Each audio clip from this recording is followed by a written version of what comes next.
నమస్కారం. వనవానికి స్వాగతం. ఈరోజు వార్తలలోని ముఖ్యాంశాలు. అమరావతి పునః ప్రారంభానికి ఈరోజు అమరావతిలో ప్రధాని మోడీ హాజరయ్యే సభకు కాకినాడ జిల్లా పెదపుడి మండలం నుండి అమరావతికి 2 బస్సులు ఉదయం 6 గంటలకు బయలుదేరాయి. ఒక బస్సు స్త్రీలు, ఒక బస్సు పురుషులతో బయలుదేరిన ఈ బస్సులలో పెదపుడి, పెద్దాడ, గొల్లలమామిడాడ, రామేశ్వరం, అచ్యుతాపురం, కేకవోలు, దోమాడ నుండి అనపర్తి ఎమ్మెల్యే నల్లిమిల్లి రామకృష్ణారెడ్డి పిలుపు మేరకు అధిక సంఖ్యలో స్త్రీ, పురుషులు హాజరయ్యారు. వీటిలో ఒక బస్కు పెదపుడిలో పుట్ట గంగాధర్ చౌదరి బీజేపీ జాతీయ జెండా ఊపి బస్సును ప్రారంభించగా, మండల బీజేపీ నాయకులు శివ, ఎంపీడీవో కొవ్వూరి నరేందర్ రెడ్డి, మండల పరిపాలనాధికారి శ్రీనివాసు, మామిడాడ కార్యదర్శి Srikanaka Nagendra, deputy MPDO MSN Reddy పాల్గొన్నారు.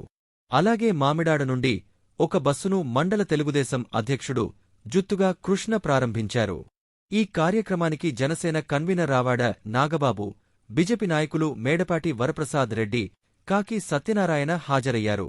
డిప్యూటీ ఎంపీడీవో ఎంఎస్ఎన్ రెడ్డి మాట్లాడుతూ, కలెక్టర్ ఉత్తర్వుల ప్రకారం ఒక్కొక్క బస్సుకు మెడికల్ ప్రాక్టీషనర్ మరియు ఇన్ఛార్జీలను నియమించడం జరిగిందని, అందులో ఓఆర్ఎస్ ప్యాకెట్లు, మంచినీళ్లు, టిఫిన్లు అరేంజ్ చేశారని, దెందులూరు కళ్యాణ మండపంలో భోజనాలు ఏర్పాటు జరిగిందని, తిరిగి వచ్చేటప్పుడు మళ్లీ అదే కళ్యాణి మండపంలో భోజనాలు ఏర్పాటు ఉన్నాయని తెలిపారు.